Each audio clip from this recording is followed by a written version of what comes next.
نحمده ونستعينه ونعوذ بالله من شرور أنفسنا ومن سيئات أعمالنا من يهده الله فلا مضل له ومن يضلل فلا هادي له وأشهد أن لا إله إلا الله وحده لا شريك له وأشهد أن محمدا عبده ورسوله أما بعد فأعوذ بالله من الشيطان الرجيم بسم الله الرحمن الرحيم يا بني آدم قد أنزلنا عليكم لباسا يواري سوآتكم وريشا ولباس التقوى ذلك خير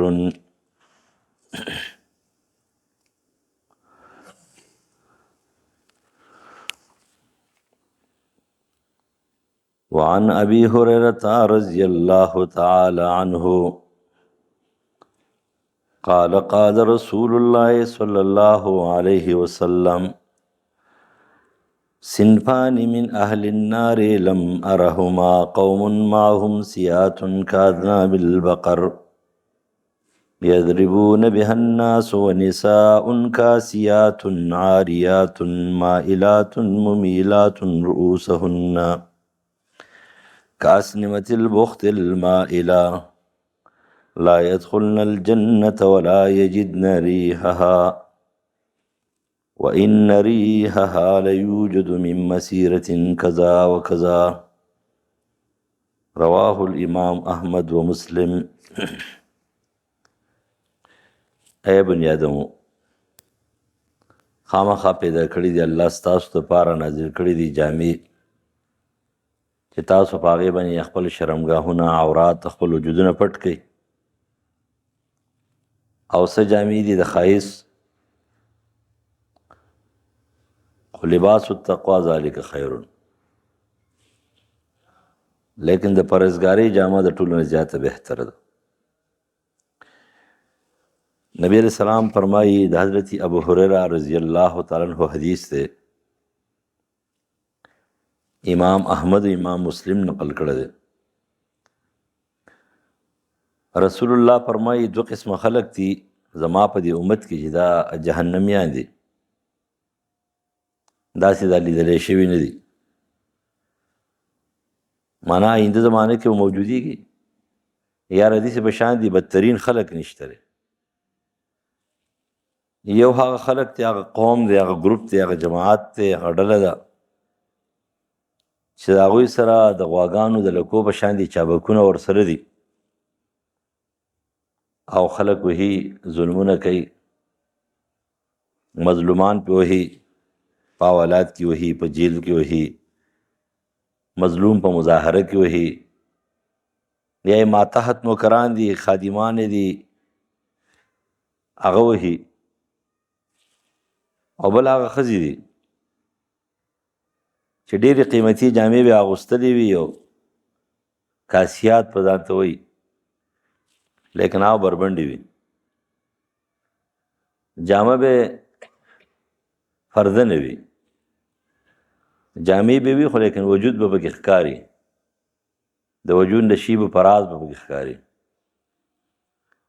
دومره به تنګې وي یا دومره به نری وي یا به دومره لنډې وي چې په هغې کې به د دې د وجود څه حصې ښکاري نو دا عاریات دي اگر که ځان ته دې کاسیات وایي چې ما جامې اغوستلې دي خو دا بربنډې او دویم نمبر مایلاتو مایلات معنی دا دی چې د غیر څه چې کله خبرې کوي نو دی به داسې پستې پستې خبرې کوي په موبایل باندې او چې د خاوند سره خبرې کوي نو سم کاڼي به ولي ترخې خبرې او خوشي خبرې او کږې خبرې جګړه همیشه په کور کې د ښځې د لاسه جوړېږي د خاوند د لاسه نه جوړېږي د ښځې د لاسه جوړېږي خاوند د لاسه نه جوړېږي مشهوره خبره ده یو ملا به هوښیار سړی به و نو هغې له یو ښځه راغلی یاره د خاوند زما سره همیشه لانجې او ما وهي او داسې تعویض درله کومه چې دا بالکل پټه شي نو تعویض یې ورله کړی دی. وایي چې کله ساره خاوند غوسه شي که نه کنځلې شروع کړي یا غوسه شي په قار شي بس تا دا تعویض پرې غاښ کې کلک نیسه. نو په غاښ کې تعویض ونیسي خبرې نه شي کولی سړی که نه. نو چې کله هغه یو ځل داسې چل کړی دی خاوند قار شوی دی جواب نه ورکوي نو هغه وایي چې دا ښځه خو سمه ښځه شو ده هېڅ هر څه پرېښي دي. بل ورځ بیا لږ څه غوسه شوی په څه خبره باندې بل نه خو نه غوسه کېږي غوسه چل ثورانې په چا کړی که نو بیا دې چې په درېیم ځل چې بس سړی پټه شوی دی هېڅ نه قارېږي بیا چې پرېږده ویې ښځه خو سمه ښځه نو بس داسې تحفې تحایف ملا له راغستې دي ورته ویلي دي چې مولوي صاحب داسې تعویض دې کړی دی چې هغه خاوند یې پټه شو اول دا سامان بېرته کور ته ویوسه ویل چې ولې ما تعویض نه دی کړی تا تعویض کلاو که په دې کې څه دي هېڅ هم پکې نشته دی تعویض تا په دې خوله کې دی چې تا په غاښ کې چې کوم دی تعویض ونیو نو جواب دې نه ورکوو نو جواب دې ونه کړو چې خبره ختمه شوه. نو خبر هم دا ده چې دې څه وي مائلات وي د نورو خلکو سره پستې خبرې کوي او داسې د ارامېتوب خبرې کوي او چې کله خاوند ته شي بس بیا خبرې ایسې وي داسې ترخې کږې مومیلات رؤوسهن. خو دا بیماري خو زما خیال چې نن سبا 80% ښځو کې ده ټولو یخته چې کومه دی بره تاو کړي او داسې دا بالکل حرام کار دی. خو یو ښځه درسونه او تفسیرونه او بیانات او داسې رواج دی ښځو درسونه هسې رواج نه پکې ښځه برابر شو نه پکې سړیتوب کار راغی نه رواج پرېښودو نه رسم پرېښودو نو په درس څه شو څه چلو شو درس څه فایده شوه دې به تلاوت کولی شته به ناست وې که نه برکت پته میلاو شوی ټولو سرونه چې کوم دی د اوښ د قب په شان دي جوړ کړي دي د بختي قب په شان دي شاته به دې سټ کړي یا به دې سر باندې یو خو داسې وي چې سړی زنانه ویښته وینځي او لاندوي که نه وختي طور باندې هغه نه یادوي هغه خو د وچولو دپاره وي که نه یو دا دی چې مستقله راغونډ کړي او هغه په دې سر باندې د اوښ د قب په شان دي جوړ کړي د دې نه رسول الله منع ځکه کړی دا د آتش پرستو طریقه کار و په دې وجه نبي علیه السلام د هغې نه منع کړی دا حرام کار دی دا به نه کوئ. زنانه به خپلې ویښته کونسۍ ساتي یا به ځوړند ساتي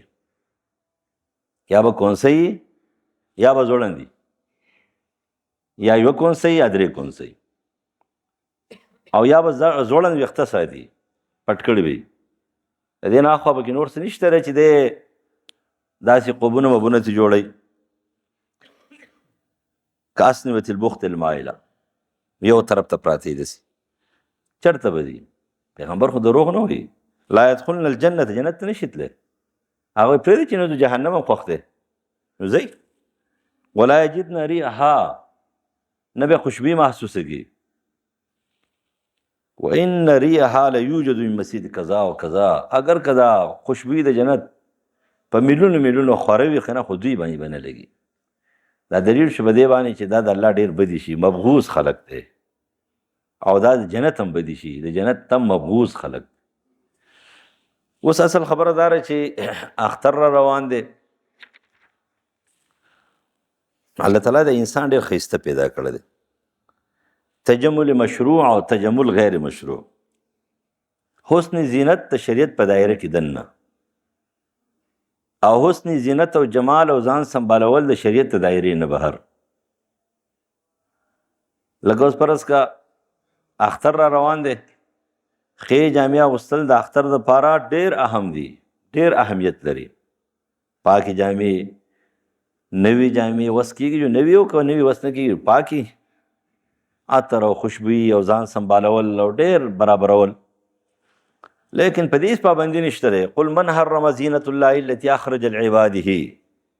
رسول الله وایي چې ښایست پابندیګانو بند نه دی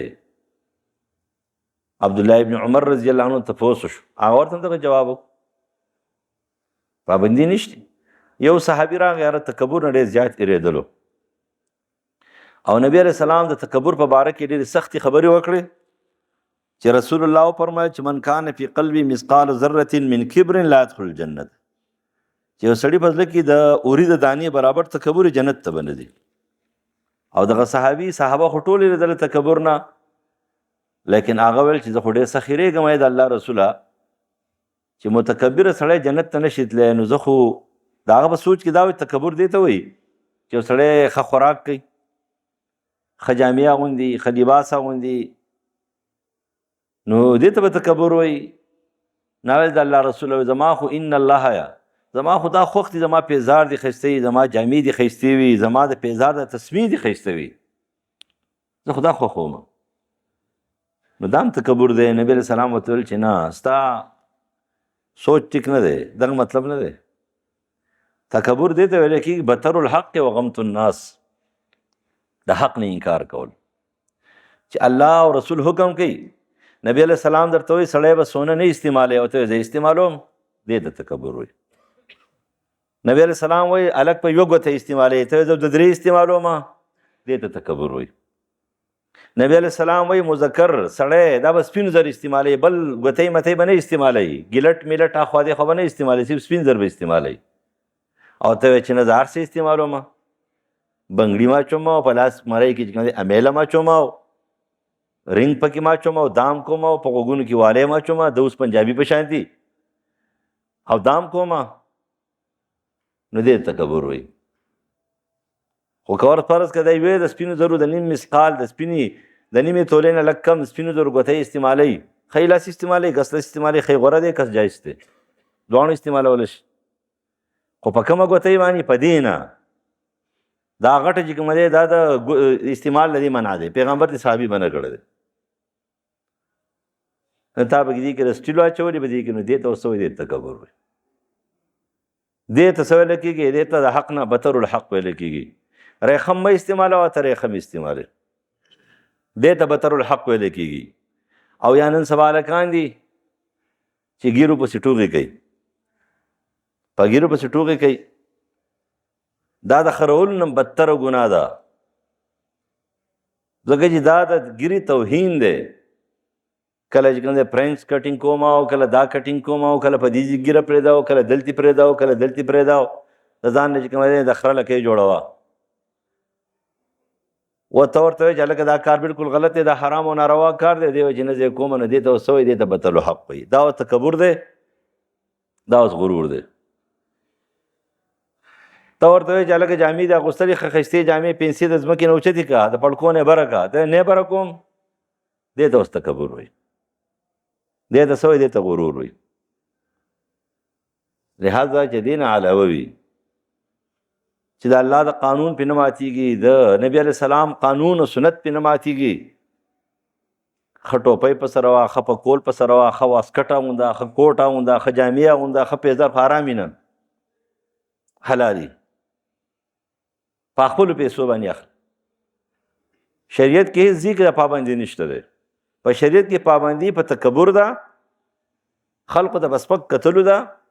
او په حرام او ناجایز شي په استعمال. نو اوس اختر را روان دی او دې نه مخکې چې کومه دی نو خانه نایان ته نمبر یې نیملی دی، هلکه دا ولې؟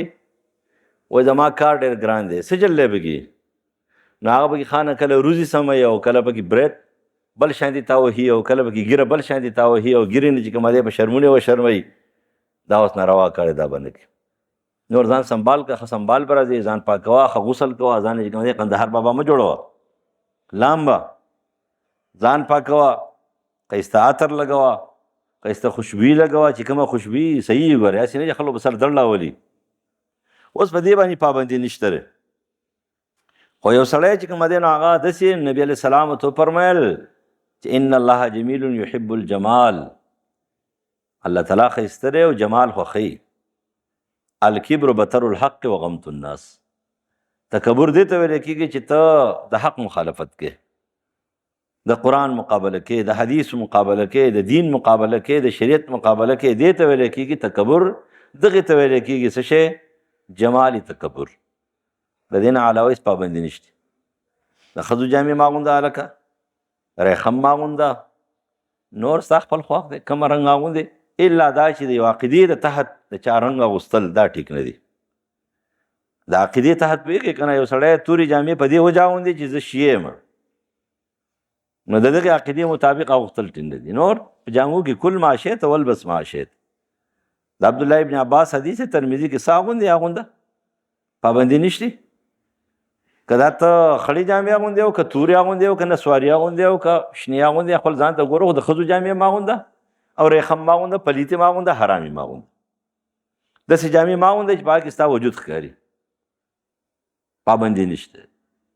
او د دې نه علاوه نبي علیه السلام د جومات بخاري حدیث دی د جومات سره مخې ته چې کومه دی کپړې خرڅېدلې د یمن نه چې کومه دی نو راوړي تاجرانو عمر فاروق رضی الله عنه د هغې نه یو جوړه راواخېستله نبي علیه السلام ترې راوړی د الله رسول دا جوړه ځان له واخلئ حضرت عمر سدي کار کوله که زما څه یو کس کړی زه بازار ته روان وم 2000 روپۍ راسره وړه مې پې اخېسته په دې ځای کې په مخه کړم هلته کپړې دي ډېرې ښې راغلي ټیلر دی نو ما که ډېره کپړې اخلي چې کپړې واخېستې پیسې ما ورکړې ما الله دې خیر کړه ما خو په دې وړه اخېستله وایي نه زه به داسې جوړې کوم وایي لغره دا ټیلر و ته یې واخله ما تا دې چې کار زما سره وکړه لکه حضرت عمر چې نبي علیه السلام سره وکړو نبي علیه السلام یې جامې راوړې یا رسول الله وایي دا واخله نبي علیه السلام خلو دې به راله اخلي که نه وایي ته په خپله ځان له واخله وایي ولې څه دپاره وایي دا د دې دپاره واخله چې ته پکې د خلکو سره ملاقاتونه کې وفد راځي وفود سره ملاقات کې اختر جمعه ډېره ښایسته قیمتي کپړه ده ډېره مزیداره نبي علیه السلام ورته وفرمیل دا خو د هغه چا دپاره من لا خلاق له فی الاخره په آخرت کې د هغه څه حصه بیا نشته دی بس حضرت عمر بیا دا تپوس نه دی کړی چې یا رسول الله دا ولي او دا څه چل دی خو کپړې بېرته ویوړې هلته هغه تاجر له ورکړې لږ ساعت بعد یا څه ټایم بعد نبي علیه السلام هغه جوړه حضرت عمر له ولېږله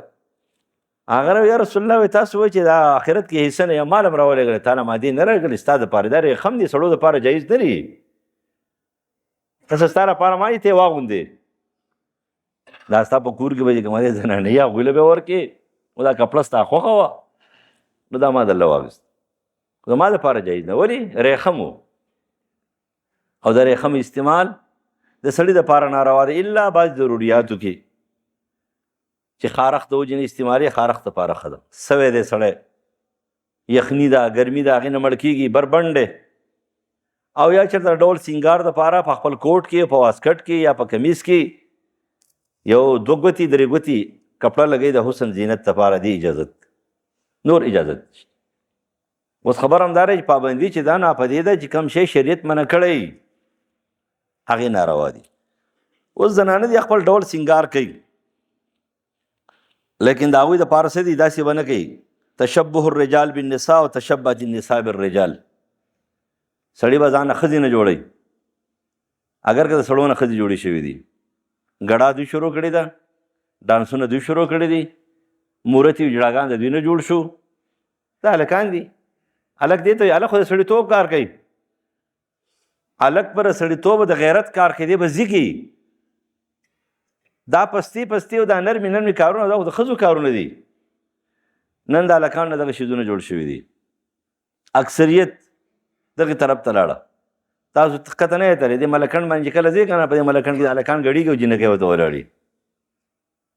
چې سم چې کومه دی نو دا دشه قدر سره یي که نه او دا خپې خپې ول وولې نور یې مه مړه کوئ او دا خپې خپې ول وولې چې په ځای واړئ چې بې غیرتو تاسو دا کار کوئ دلته راشه په دې کلي کې په ودونو کې چې جینکۍ ورته ولاړې هلکان ګډېږي غټ غټ سړي ګډېږي شرم حیا والا نه ورځي نو د دې نه به دا نه جوړې سړی به ځان نه ښځه نه جوړوي او ښځه به ځان سړی نه جوړوي نو د سړو نه ښځې جوړې شوي دي ټول دغه شان دي هوایي ګرځي لکه د هلکانو په شان دي او د هلکانو نه یې جړګان جوړ شوي دي نورتې جوړې شوي دي نو قهر الهي به راځي نو بیا ځان چې کومه دی دا پیغمبر وایي صحیح بخاري حدیث دی نبی علیہ السلام فرمایي لعن نبی صلی الله علیه وسلم متشبهین من الرجال بالنساء والمتشبهات بالنساء بالرجال په هغې خلکو لعنت دی چې کومې ښځو له ځانه سړي جوړ کړه او هغه سړو باندې لعنت دی ځانې ښځې جوړې کړو دا به نه الرجل یلبس لبس المرأة والمرأة تلبس لبس الرجل صحیح بخاري حدیث دی رسول الله پاک چا لعنت کړی دی چې سړي د ښځو او ښځې د سړو چې کومې جامې اغوندي لہذا چې کومه ښایست هغه ښایست دی د هغې باندې شریعت هېڅ پابندي نه ده لګولي لیکن چې کومه ښایست پابند دی نو هغه هم دغه دی چې یو سړی ځان د ښځې جوړې کړي حدیث حضرت ابو هریره چې کومه تاسو واورېدلو چې نبی علیه السلام فرمایي زنانه به جامې به اغوستلې وي بربنډې وي، ډېرې قیمتي جامې به اغوستلې نرۍ وي، ډېرې قیمتي جامې به یې تنګې وي، ډېرې قیمتي جامې به یې لنډې وي، ترخونه به پکې ښکاري. داسې خلقو باندې د رسول الله د الله لعنت دی. دا لعنتي ښځې دي. په دې وجه باندې دا د قیامت په نښو کې جدن یو نښه ده. یو صحابي د سرو زرو ګوتۍ په لاس کړي وو او نبي علیه السلام مخې ته راغی. ان رسول الله رأى خاتما من ذهب في يد رجل، چې وی کتل نو ویستی دي، فنزعه فطرحه، ګزار یې کړه. وقال يعمد احدكم الى جمرة من نار جهنم فيجعلها في يده. و یو سړی چې کوم دی نو هغه دا غواړي چې زما په ګوتو کې دي د اور د جهنم سکورلټه وي، د هغې ګوتې دي په لاس وي. تاسو ته وګورئ صحابه وو که نه، هغې ته مونږ نه شو رسېدی. ډېر عظیم خلک وو. نبی علیه السلام د هغې نه د برای ابن عازب د ابو هریره حدیث دی د صحیح بخاري او د مسلم. نبی علیه السلام دې ګوتې واخیستل او ګزار یې کړه دي. او چې کله ګزار کړه نو نبی علیه السلام لاړ. صحابه ورته ویل چې خذ خاتمک انتفع به، دا ګوتې دې واخله خرڅېږه.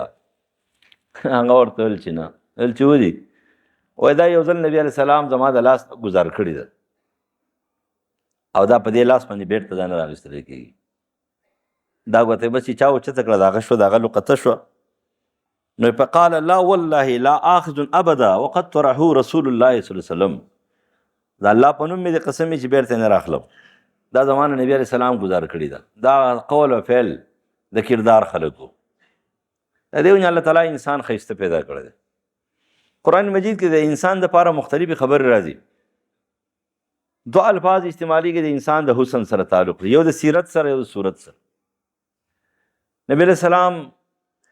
هم د انسان په باره کې ویلي چې انسان سره اقرب المخلوقات او اشرف المخلوقات. قرآن کې الله د انسان په باره کې لقد خلقنا الانسان فی احسن تقویم. الله تعالی چې کوم انسان سیرتن ښایسته پیدا کړی دی، د اندرون ښایسته دی. کل مولود یولد علی الفطره، دی مسلمان پیدا دی. د روحانیت دی چې پیدا شو بالکل برابر و.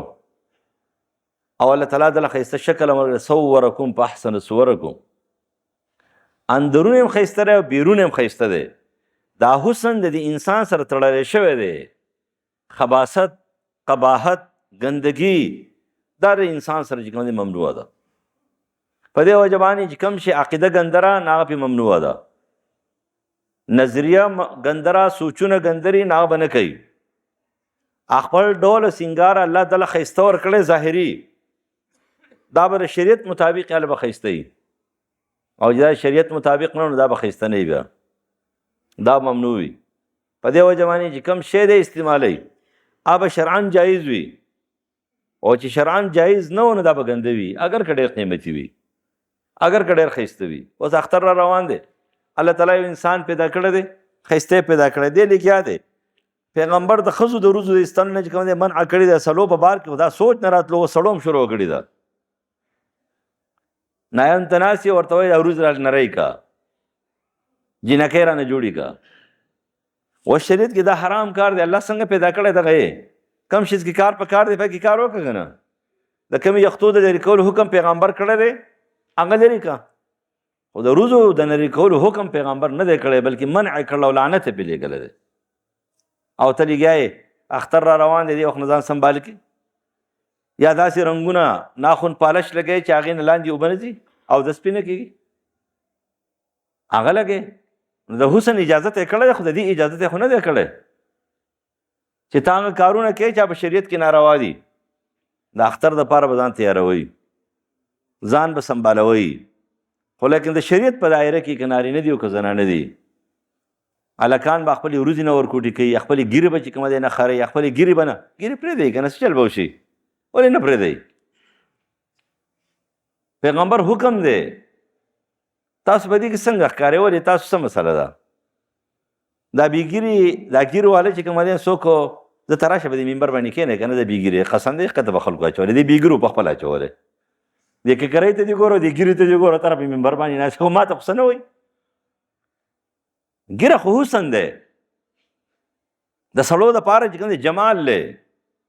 الله پیدا کړې ده پرېږدئ نن نه عقد وکړئ خپل سوچ چې کوم دی جوړ کړئ چې هلکه زه به دې کې ښایسته او که بیا پکې دا ږیره وخرئ او عین ته ودرېږئ او چې هلکه زه خو داسې ښایسته یم او په دې ږیره خرولو کې ښایسته که نه د ګناه د پاسه ګناه بلکې کېدای شي باغي شي الله درنه توفیق سلب کړي او په خپله دغه ګورئ چې کله یو شی مړ شي ورنال شي مردار شي هلته پروت وي ږیره خرولي مړه دا مخ یې داسې څټلی ښکارېدو داسې ښکارېدو داسې او بیا یار د پلانکي د وجې نه مې ږیره پرېښودله چې مړو ږیره خرولې وه داسې شلو کسان ساز به دې کلي کې ویلي نو دا هم درته پته ده چې هلتې مړې او بیا چې کوم دغه شانتې پروت نو بیا یاره سټلی پروت و پلانکی پروت و پلانکی پروت و په دې وختي ورځو کې یو کس ویله یو شی یو ډاکټر صاحب ویله